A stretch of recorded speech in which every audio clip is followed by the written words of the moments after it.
Ahojky, vítám vás u videonávodu na GIMP. Jako první bychom měli umět odstranit objekt, který nám na fotografii vadí. Takže mě tady vadí ten kabel přesto. Vyberu si funkci klonování, zvětším si obrázek na 400% a potom si tady zvětším stopu neboli velikost a dám CTRL a levé tlačítko myši. Tím se mi tady takhle objeví jedno kolečko, potom zjistím, že jsou tady kolečka dvě.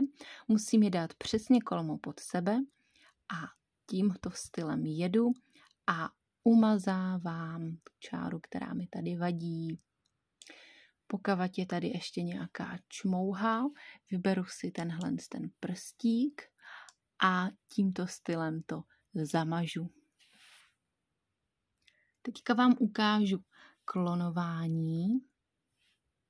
Obrázek si zvětším na 800%, zmenším si velikost a dám CTRL a klik na objekt, který chci klonovat. Já chci klonovat tu hnědou část, abych tady neměla tu čáru přes to okno. Takže dám CTRL a klik levým tlačítkem myši.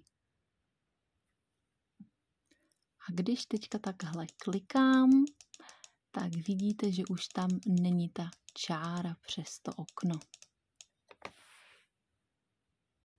Dále si kliknu na třetí kolonku od zvrchu, vyberu si tam nůžky a vyberu si nějaký objekt, který budu obarvovat červeně. Takže kliknu to na ty nůžky, vyberu si nějaký daný objekt, kliknu si sem, vyberu si plechovku, takže dám Shift a B, protože to tady nemám nastavený.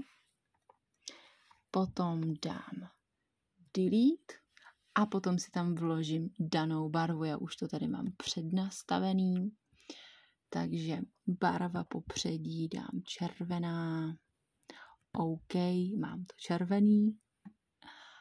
A dál tady mám, jak udělat přechod mezi jednotlivými barvami. Já tady mám žlutou a červenou.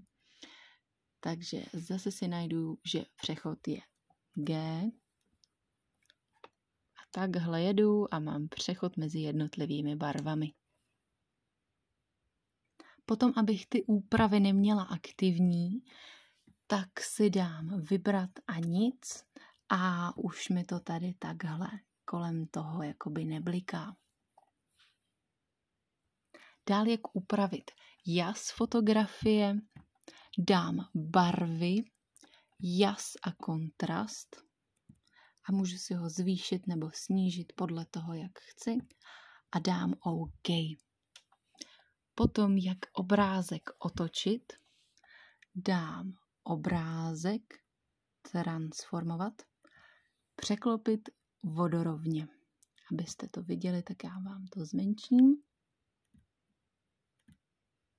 A nebo dám CTRL a Z neboli zpět a dám obrázek, transformovat, libovolné otáčení a nastavím si konkrétní úhel. A já si dám zase zpět CTRL Z.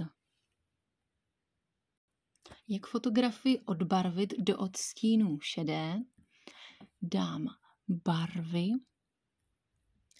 odbarvit, barva do šedé a dám OK. Potom, jak navodit, aby fotografie vypadala jako stará. Dám filtry, ozdobit, stará fotografie. OK. A nebo jak obarvit fotografii na modrou barvu, dám barvy,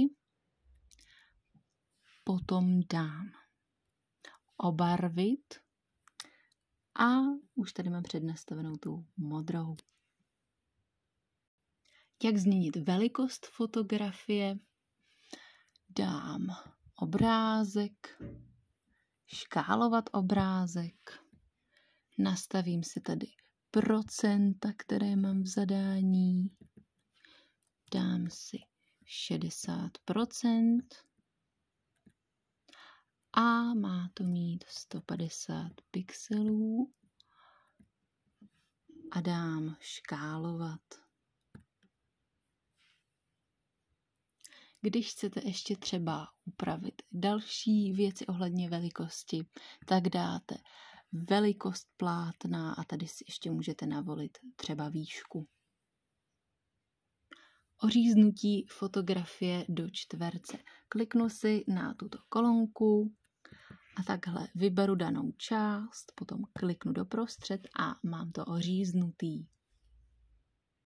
Text si sem vložím pomocí písmenka A tady už si kliknu, něco tam napíšu. Nesmíte zapomenout to takhle skopírovat a nastavíte si barvu, kterou chcete a dáte OK. Ukládáme ve stylu soubor, export S. Zvolte typ souboru. Já dávám většinu tyto. Pak dáte exportovat.